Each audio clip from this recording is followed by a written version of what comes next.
Well, I'm the best corner in the game. What a run. Marshawn Lynch. Get off me. DK. Hey, it's John Schneider with Seattle Seahawks. That's the result you want. This offense, just in general. I mean, you had To a me, guy just like watching that. his film, he seems more of a back. Just the presence he's got in that pocket, the way he throws the football. Rust days, man. All the scrutiny that line was under. This Monday night's big.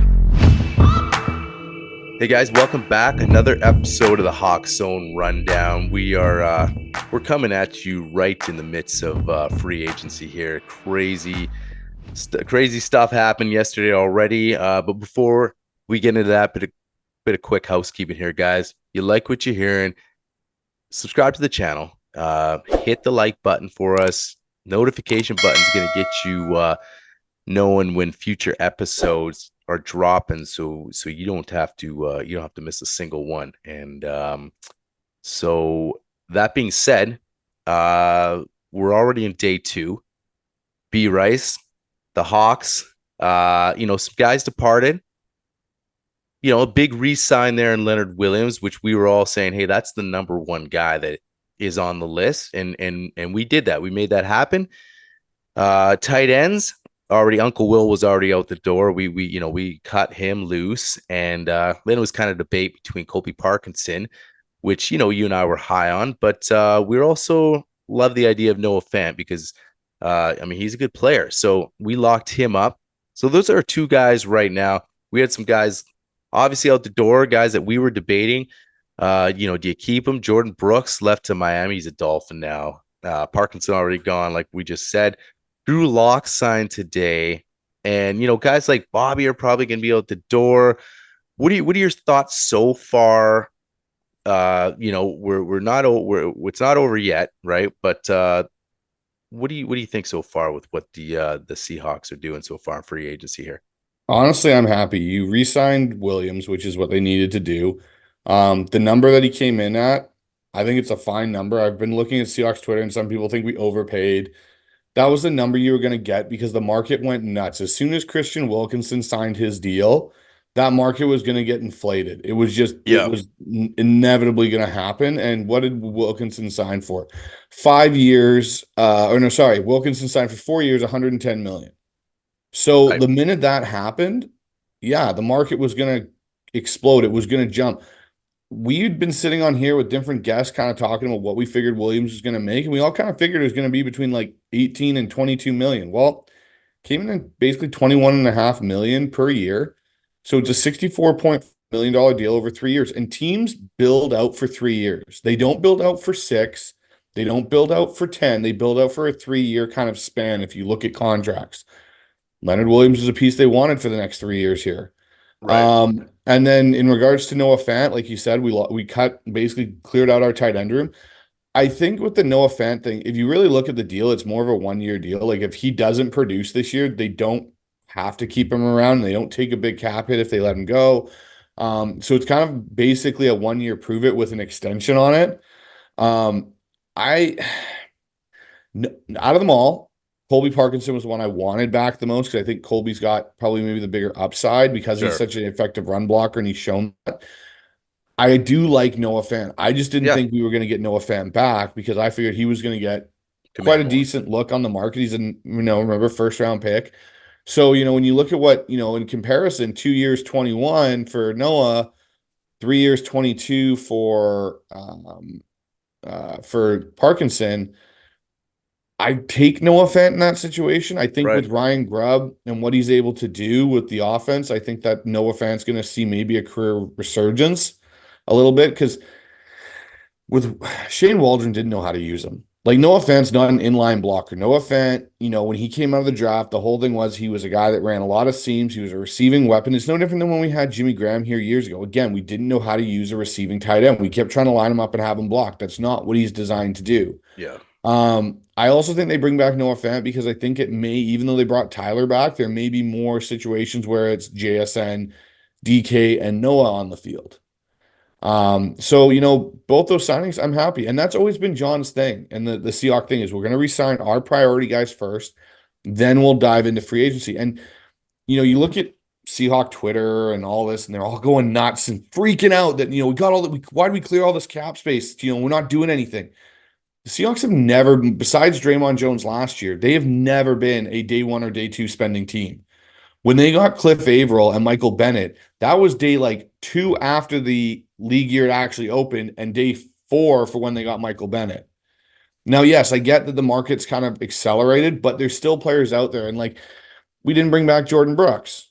You and me had said from the beginning we didn't think Jordan Brooks was coming back to Seattle. Like, there was no real communication between him and the team near the end of the year. And it shows. They're 3 years, $30 million, and he goes down to Miami. And I think what's going to be interesting is I think he may show better in Miami, but I don't know if that makes him a better player. And so many people are upset that they didn't sign Jordan Brooks. Jordan Brooks, and I'm going to tell people this, he was not a blue chip player. Yeah. He did not make or break the Seahawks defense.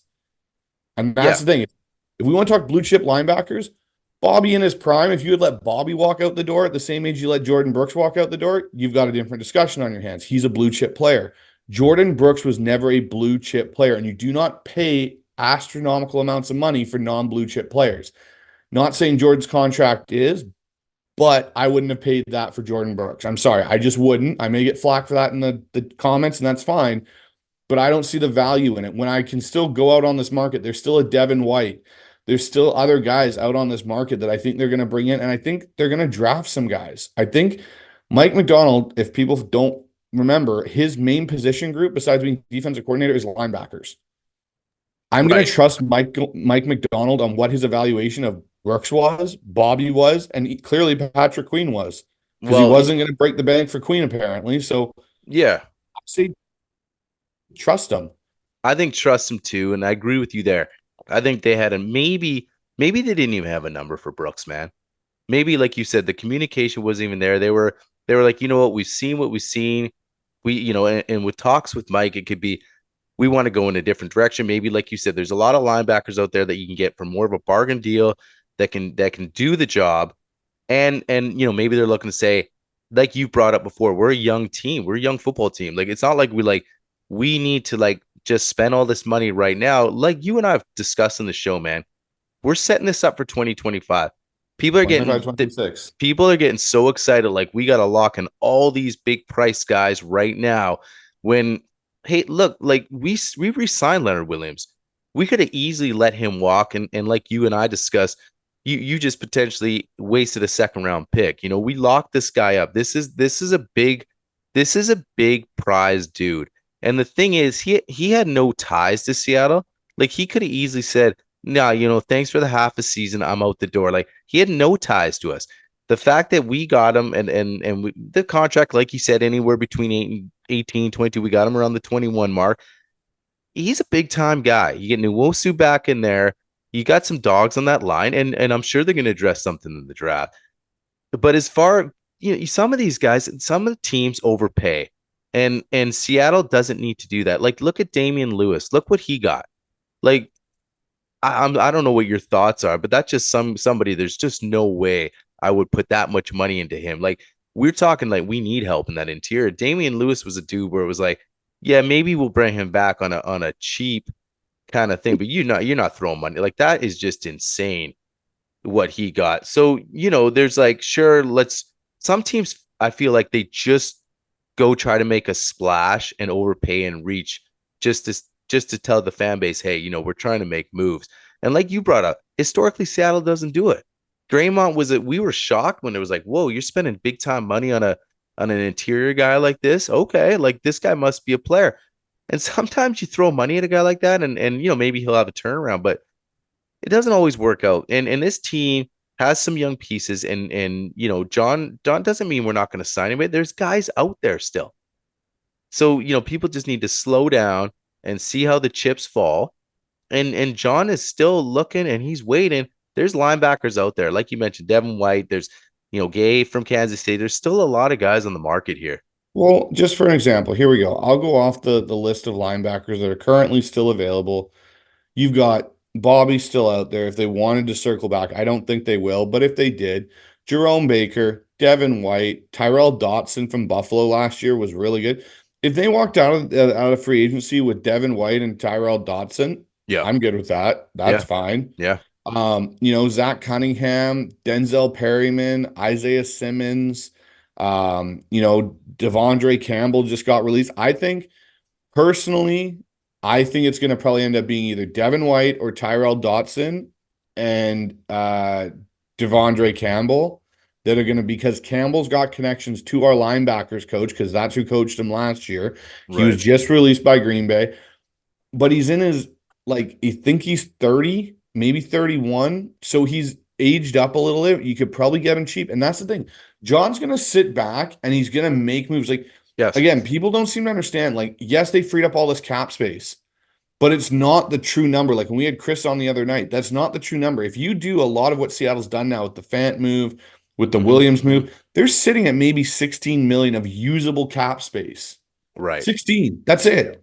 It's not like they have 30 still because, it depends how contracts are structured and what they've decided to do. So, I just look at it and I go, if you walked out of there with Devin White or Tyrell Dotson and Campbell, okay. And then you go in the draft and you draft somebody, all of a sudden our linebacking core looks fine. And realistically, linebackers, look at Bobby, second round pick, KJ Yep. Wright, Yep. fourth or fifth round pick. Like you Right. don't need to blow all this money or high draft picks to get good off the ball linebackers anymore. And so my biggest priority right now is I want to see Seattle go and dive into the guard market. They Right. need to go get some interior O line. And speaking of that, like that market, like you said earlier, blew up. Like I did not expect Damian Lewis to walk out of here with Just 53 nuts. million. Like, What are they seeing in him? well, Like okay, so I you got to mean, think about it. He went to Carolina, so there's the Dave Canales and Dan Morgan connection there, right? Damian Lewis, to me, when he had his rookie year and he was playing right guard, he was fine. And he looked like he was going to be an ascending player. he did. The minute they moved him to the left side, he was a average at best guard. I never looked at Damian Lewis and went, shit, if he's not on the O line, we're screwed, guys. Like we're gonna have trouble today. Like It wasn't a guy you ever thought about. no, and so Like when in the whole scheme of things, and right? that was Like, the thing. Like, if we brought him back, okay, fine, bring him back on a friendly deal for the team. But like, you see that he walks out and gets 4 years, $53 million. Like, come on. Like, he's it's never been an all pro. He's no. never made the Pro Bowl. So, what are we talking about here with giving like It's teams reaching. It's teams reaching it and 100% saying, it you know is? what, maybe like you said, the Dave Canales thing. Hey, when he was okay, sure, but no all pros. No, you. I mean, it's spending money where you don't have to spend, and I think Right. that's what people. It's like, sure, you freed up money. I think people saw all these cuts, and they said, hey, we got this money. That doesn't mean you're just gonna go waste it. Like Mm-hmm. you're making strategic moves. Just because you don't give a guy like the Patrick Queens or whatever big time money doesn't mean you can't assemble a good team. Like you said, you got a young team with some pieces.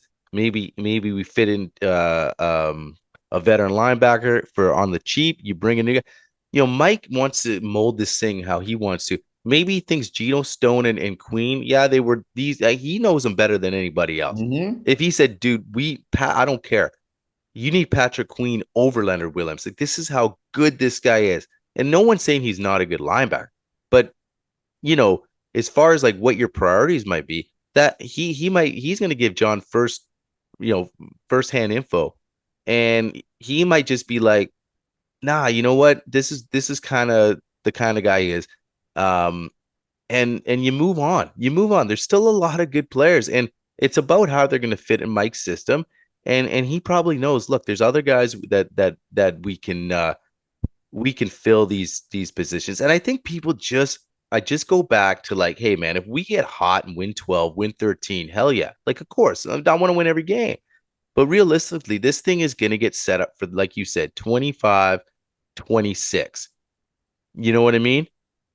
So, a couple of other guys, the Daryl Taylor tender tomorrow, I think it's 4.89.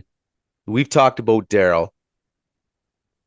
Not high on him. Obviously, his rookie year, he started out hot. You thought this guy was going to be, an ascending dude. What do you do with him here?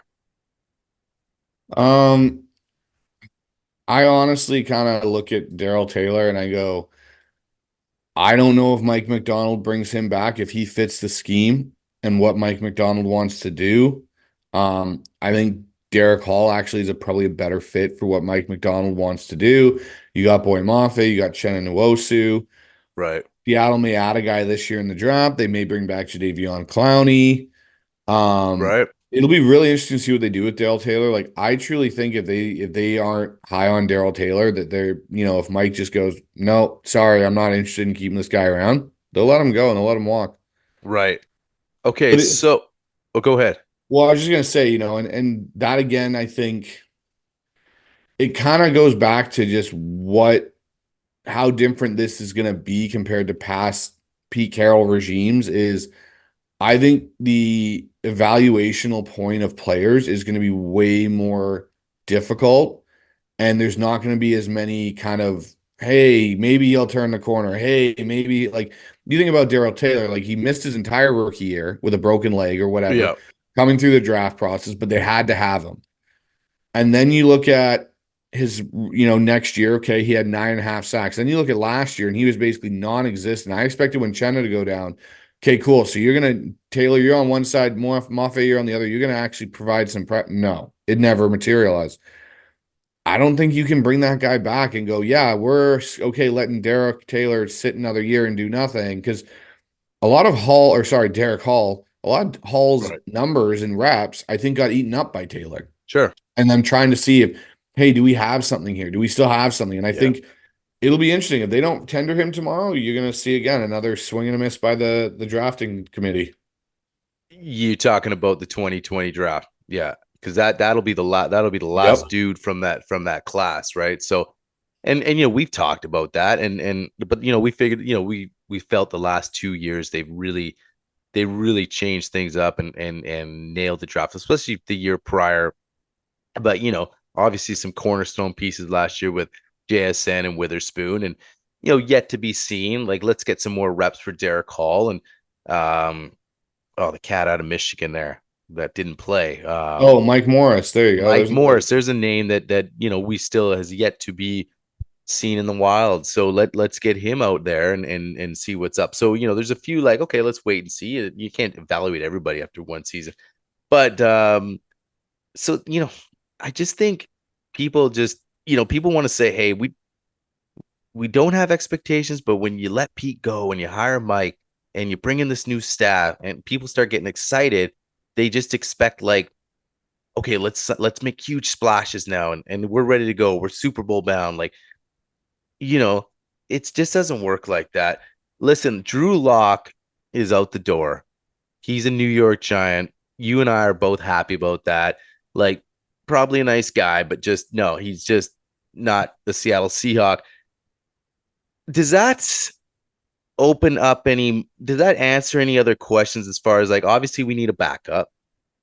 Obviously, you and I are pretty firm that they're going to draft a guy. And I don't want to get into the draft much, but what I want to talk about is, since we're in the middle of free agency and trades can happen and everything like that, what is your thought now? It's swirling a little. Obviously, he's on the trade block. I don't know how much Seattle's really, it's out there because, we do need another young guy. What's the thought of now Justin Fields potentially? The longer we go, the longer, teams find their quarterback. Kirk Cousins now signed to Atlanta. That was, you called that a few weeks back. Russ 1-year deal now with Pittsburgh. That's interesting, dude. That's going to be interesting to see. We can chop that up. But what about Justin Fields, man? What do you think the market is looking like for him right now? It just feels like as the days go by, guys are finding homes. We have a vacant spot. What's your thoughts? It's interesting. It's very interesting to me because I think part of what may happen with Justin Fields, and if Seattle jumps into that kind of area of, hey, do we trade for this guy, will greatly depend on how it goes building out the guard position in free agency. If they can get two guys in free agency they think they can plug and play and they're starter quality, I could see Seattle then deciding to draft a quarterback and not be in the sweepstakes for Justin Fields. However, if they're not able to, say, get Zeitler or Van Roden or, hold on, I got another guy's name, Dalton Reisner, Like if they're not able to get one of these guys, like a couple of these guys, I could see Seattle saying, "Hey, you know what? If because the market's completely died on Fields, like it Yes, is. yeah, that's You what I could get mean. him probably for a fourth or a fifth round pick now because what is Chicago going to do? You're going to keep both of him and Williams on Well, the that's the thing, and they want to ship him out. Like that's not a yeah, and that's secret. the thing. And They you look they at a so lot of when these you know teams. that teams are gonna they're gonna give you less and less, right? Well, and like Schefter reported today, teams view him as a backup. They don't view him as Yeah. a starter. So Mm-hmm. if I'm Seattle, I think he's the only guy that I see on the quarterback list, and I'm looking at the PFF one right now. Tyler Huntley's the only one that I look at and I go, he's got connections from Baltimore, and maybe Mike McDonald brings him, But but I don't. you wouldn't rather have him than I'd rather have Justin Justin Fields. Fields He's got such personally, a higher ceiling, right? Like, 100%. and like you And said, you bring him in. If you get him for a fourth round, you don't have to do anything. You play him out with the fifth year option, whatever. But exactly. And if he that's, shows you something in camp, and then you're like, hey man, we got something here. I think that's the whole thing will depend on how the rest of this free agency shapes up on whether Seattle decides they want to jump into that market. I wouldn't be opposed to it. I think Justin Fields would be fine. Um, I think he could come here, learn under Grub. Would you see him backing it up, or do you think I could see could him you backing it compete? up for Could you one compete year, for a starter?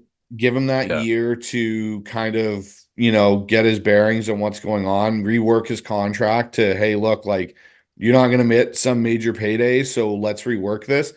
What I found interesting though today, and this is why I truly believe like the whole Drew Lock thing is really interesting to me and yeah, weird yeah. because they spend most of this offseason talking like Drew Lock was on the roster.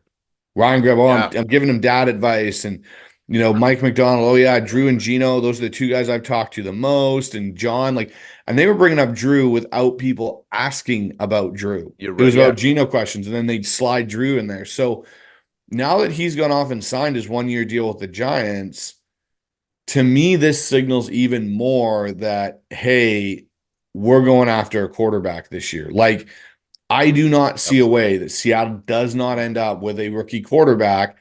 And this is what I think people need to understand. When they did a lot of their stuff this year with the cap, where they moved Jamal's money, but had it affect this year, not that they were selling out in 2024, but I think they're looking, like we've said, to 2025, 2026. It's going to take 3 years and Chris talked about it the other day, 3 years to build the team, 3 years to get it going in the direction. They gave Mike McDonald a 6 year contract. Yep. So that's like, hey, we're not expecting you to do anything crazy in the first year. And like, obviously the goal is to win and to be Sure. competitive. But for me, like, for example, today was Bo Nix's pro day. Guess who's down there? Ryan Grubb. Yep. Ryan Grubb's watching Bo Nix's pro day. So I look at this and I go, I think Seattle is going to take a quarterback either at 16 or they're going to trade back and they're going to recoup some picks and they're going to take a guy in a later first. It'll all depend now with some of these teams, like just to talk about this a little bit, the Raiders. The Raiders might not be in the quarterback market anymore, right? They with Gardner Minshew signing there just recently for 2 years for $25 million. That's not, hey, come in and be my backup. That's, hey, come in and compete. Start. Yeah, compete. So I could see it, like you said, Pittsburgh and Atlanta. They're not in the business of a quarterback anymore. You got Russell Wilson and you got Kirk Cousins. Tampa Bay's out of the market. New England might even be. As much as people think New England may be in the quarterback market, New England might not be and might kind of push it another year because they just signed Jacoby Brissett. Bring in a guy, go get a Marvin Harrison Jr. So I look at it and I kind of go like Minnesota, like Sam Darnold, like what's their thought there? Maybe they think they can kind of make Sam Darnold into something and they don't have to. Former first round Yeah, pick. they don't have to stress for a quarterback. So Seattle might trade up. Yeah. That's what I think people aren't really thinking about is Seattle made this. We talked about that. Yeah, but the way if they like one of their guys, if they think, 100%, they can do either way. They can go either way. Because I there's, think like if you said, you JJ throw the falls, they'll trade up JJ, for JJ. they throw out the JJ thing. And like you said, he's projected to go in a top 10. Right. So if they like him, it all depends who they like. Or if they say, no, you know what, we like Justin Fields and we don't like any of these quarterbacks in the drafts. Like we'd rather have Justin on his last year, and we think he has more potential than a Penix or a Rattler. But like you said, if they're high, they got to be high on a guy. I think they got some options. Like you said, I think Justin Fields, you can get him for a bargain. and I think he still has a ton of talent. So it just depends what they feel like is gonna work. And again, they have Geno, so it's not like this panic situation. But yeah, they are in a quarterback market for the future. But they don't have to panic or reach or do any of this stuff. But the idea of Justin Fields in Seattle, you and I talked about it with Chris Kidd on the show and stuff like that. He was like, dude, you bring him in, he's a starter. So there's people that are confident, like, no, this dude has a ton of talent. You bring this dude in, you are starting him. Now, whether you agree with that or not, that's a lot of people are of the opinion that this guy has a ton of talent. So you put him in the right system, and we know Chicago's had a lot of issues, though, it's Chicago. So you get him in the right system with the right guys, who knows? So maybe they do. I mean, if you don't have to give up a lot, man, and then maybe they say, you know what? We're gonna use these picks to fill other holes, like you said, a safety, a linebacker, stuff like that. And like you said, they have 7 picks right now. You're not hearing John saying, "Hey, I want to accumulate. I want to accumulate." Like you said, John, normally that's his thing. Hey, I'm all about draft capital and picks and picks and picks. And speaking of that, they do have comp picks now for 2025 with Brooks leaving and with You're right. Lewis leaving and with Colby leaving and with Will Dissly leaving. Like, they have comp picks. So you kind of can look at it and you go, well, I don't know if they get one for Will because they cut Will. So I don't know if they get one for Will. But what I'm saying is they got 3 comp picks already. Lewis, Parkinson, Brooks. Right? So actually, Drew Lock gets you a comp pick now too. So there's your 4 comp picks on top of what you have. Right. Okay. If you look, so John may be looking at this and going, okay, cool. I've got a couple comp picks. I may only sign 2 guys. Sure. They don't affect my, comp ratio, and I've got a couple extra picks next year. Yeah. I'm telling you, the fact they let Drew Lock walk away, they are going after a quarterback. No, I agree. Going after one high, not low, not like, oh, we're going to go take some guy in the 7th round. Seattle will have a quarterback on day 2 or day 1 of the NFL draft. So you're saying if they go and draft one, then they're not in the Justin Fields market? No. So you don't think they're really in it? I mean, if I don't think they're in it yet. I do see not how the think they're market. in it yet. I agree with you. I think it's too early. You and I both agree. Like, they're going to trade Justin Fields obviously before the draft. Like, they want that done. But the further we go with the weeks, the market shrinks and the compensation goes down for Chicago. So, then like you said, maybe, okay, oh wait, we don't have to give up this. Let's sit down and talk about this, because maybe this is intriguing. Man, you can still go draft a quarterback.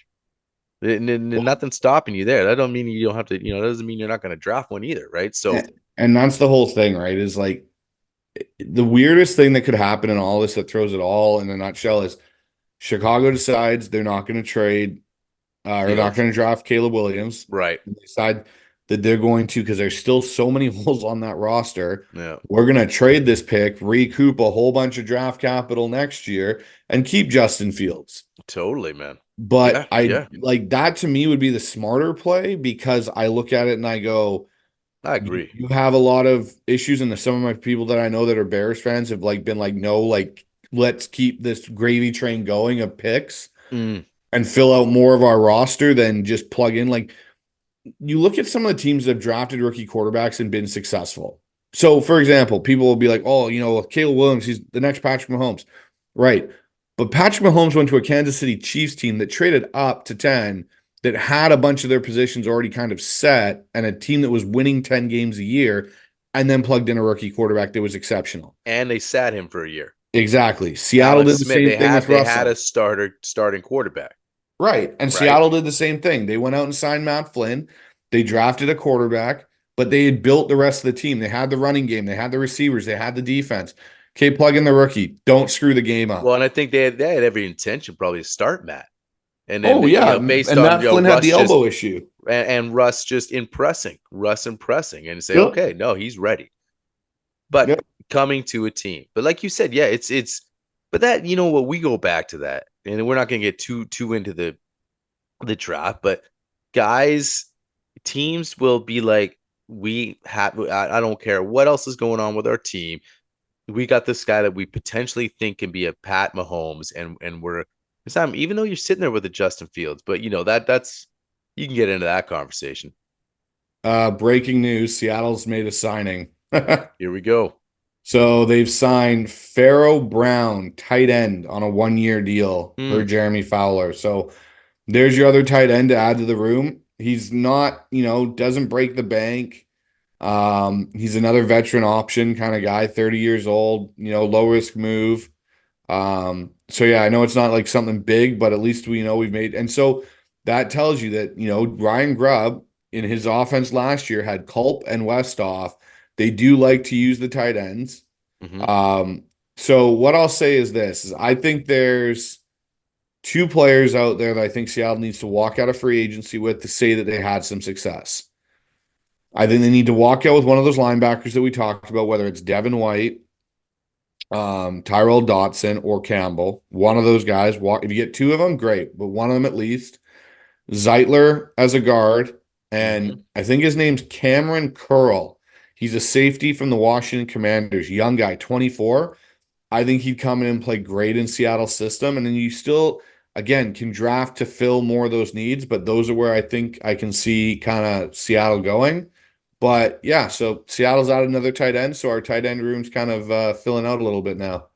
Yeah, there you go. And I think I think that's what John's going to, like you said, you mentioned the linebackers there, you mentioned that safety, the guard. I think that he's just going to pick away at it. He's going to pick away. It doesn't mean you're going to get everybody you want. Doesn't mean you're going to fill every single hole before the draft. And that's what the draft's for. And then you can bring other guys in after that as well. So it's not like people have this expectation sometimes, like it's first day of free agency, like it's Christmas, right? Like you're supposed to go downstairs and open up these big exciting gifts. And then when you don't, you're disappointed. Like, what's Schneider doing? What an idiot. Like, why do we cut all these guys? Look at all these guys going out the door. Well, the guys that went out the door, we knew, you and I have talked about it for what, 4 or 5 months, that these are the guys that are gone. It wasn't a secret. These are the guys that had to go. It wasn't like, oh man, now what are we going to do to fill these spots? Like, no, you had aging safeties that were getting paid way too much. Uncle Will was a terrible signing from the get-go. You love the guy, but Bobby's old and not officially signed with anybody yet. And Brooks was the one guy that, okay, does Mike think he fits? Does Seattle have a number? So that was really the one guy that you're like, okay, I'm okay with him signing at the right number. But we signed Leonard Williams. Like, let's not act like this guy is like some hometown discount kind of dude. Like, he's he could have went to any other team and there's a market for him. So let's not, dog John here and be like, yo, we signed a couple dudes. Noah Fant's a good tight end. So just because you haven't brought in all these guys yet, we're going to plug and play some dudes and get ready for the draft. I'm excited, man, because I look at this year and honestly, realistically, this is a building block. It's a building block. Like you and I said, we're not going to put a win total on yet. We'll wait for a few months. But you and I both believe they're ready. They're going to compete. Now, are they going to compete for Super Bowl? No. Can they get hot? Sure. Any team can, with a competitive team, can get hot. Sure. But how excited in the building blocks that come into play for the next season and then build on that. But so far, I mean, look, we're not done signing guys, but it's just here's the thing. If you're a Seahawks fan, look at some of the guys that were signed from other teams and say, would you rather have that? Like we brought up a Damian Lewis. Would you want to be a fan of an organization that throws that kind of money at a player like that? Jordan Brooks, sure, you feel like maybe that's a better fit in Miami. I mean, you and I have talked about Draymond Jones. Like, it was a question mark when they threw out that contract. You're like, okay, so that doesn't always. Well, look how many people that, wanted to cut him this offseason and restructure him and everything. Like, yeah, this is what we're talking about. You throw big money at blue chips, and usually those blue chips are guys you drafted. Leonard Williams is a blue chip player. He is a top 10 in tier, and he's at a position that we have not solved since we lost Brandon Mebane. Yes. It has been a constant issue. We have not been able to generate inside pressure or run stopping inside. Yes, Al Woods did a fine job for a couple of years, but he was never impactful as a pass rusher. If you go back, and I encourage Seahawk fans to do this, go watch Leonard Williams play basically the Leo spot like Chris Clemens used to play for us and Cliff Averill and Michael Bennett a bit against San Fran last year. He whooped the shit out of Trent Williams. Yep. Like just had Trent Williams on skates. And Trent Williams is considered like the pinnacle of left guard or left tackle play for the last decade plus in the NFL. And Leonard Williams had this guy on the ropes most of the night. So if that's what I'm paying for with Mike McDonald, and you look at what Mike McDonald did last year with Clowney and Vinoy and Metabike, Metabike got $98 million this year, right? Like he got a huge payday. You don't think he can do that with Leonard Williams? And if you listen to Leonard Williams talk about signing with Seattle and coming back, big part of it was I wanted to be around Mike McDonald. This guy is special. And that's like the players see it. And that was something I said to you. I said, they kept, and I said this pods way back. I said, if Mike McDonald is a guy that we hire, it is going to be a big selling point in keeping Leonard Williams. And it turns out it was. Well, I think you and me, we discussed that on a few pods. And I think when we talked to Chris Kidd, that was a topic we talked about. And he said, hey, if you're Leonard, would you sign? And we both said, if Pete was still here, and it's not a slight on Pete, he's probably out the door. But this guy comes in, Mike McDonald, and you know what he's done in Baltimore. You know how he's elevated guys' games on the defensive side of the football. And you're like, I want to play for this guy. I want to play for this guy. And that's an attractive thing to have. And Mike's going to build on that. He's going to build relationships with the guys, with the Devin Witherspoons, with the Reek Woolens, get him back on track. The young safeties we're going to have. We're not an old team. He's going to build these relationships. He's going to elevate dudes. And it might not be week 1 or week 4. And people got to realize that. Like, let this thing develop. Like, we just came off an era with Pete for 14 years. Some great years and some down years at the end, whatever. And some exciting years. Even the year before, 9A was an exciting year. But let's give it time. Like, we're just getting going here, man. Like, I'm excited. Like you said, you just broke news right now on a tight end, right? Not a household name, not a big splash. But it doesn't matter. People look at the numbers, and you got to get off the numbers. Like, the contract numbers doesn't mean anything. I bet there's some Carolina fans out there that are like, whoa, man, like we just signed this guard for 55 mil or whatever it was. This guy must be a stud, because you just see those numbers. Well, no, maybe your GM just overpaid for a guy, because they're desperate or they just got to say, hey, we made a splash to the fans. I mean, let's be honest, how many Carolina Panthers fans know anything about our offensive line? Like, probably not. It's not like, we're in the Pacific Northwest doesn't get, national headlines much unless you're winning Super Bowls, right? So let's kind of just keep that in perspective and just let this thing. But I agree, dude. Like, I like what they've done. The fact that Leonard Williams resigned, like, that's a huge win right there. Noah Fant, that's great. And everybody else they cut, hey, thank you for what you've done in Seattle, but it was your time. Like, none of these guys that were cut or let go or re-signed. We're still on the up and up. I think this team's going to. First of all, we're not done. We got the draft. There's just so many other things. We're not like a week 1 away. It was day 1, and now we're in day 2 of free agency. Well, like, we're basically only 10% of the way through the offseason in theory. That is what I'm saying. Like people need to just be patient. Yeah. And we've said this from day 1 when this whole thing changed, when we fired Pete and we moved, that Seahawks fans were going to have to be patient. They were going to have to let this group, and like John even kind of said at the combine, they're a little behind the 8 ball because of the whole coaching hiring thing. We waited until the week before the Super Bowl or 2 weeks to get our guy.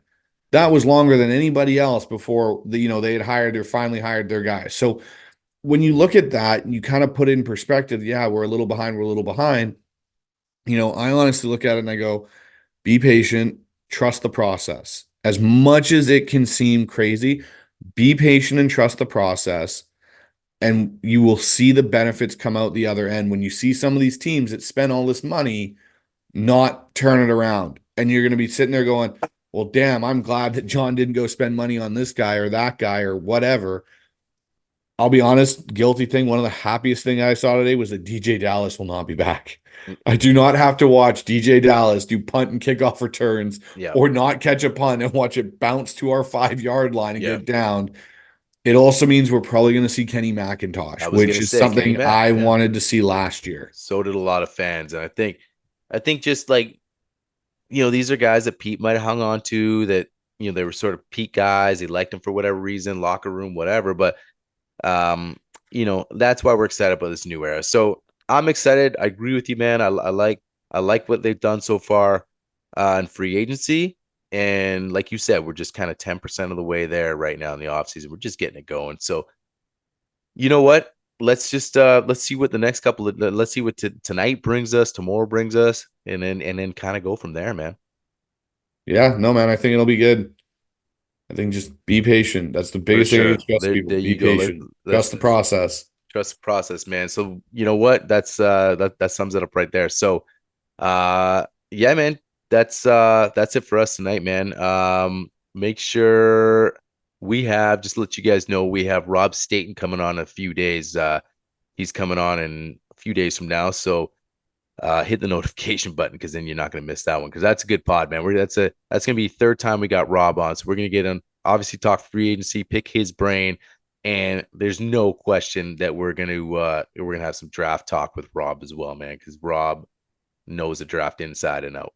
Who knows? Maybe we do a mock draft with Rob. Maybe a mini one. So you know what? Yeah, man, let's get out of here for tonight. And see you guys next time. See you next time. Go Hawks. Go Hawks.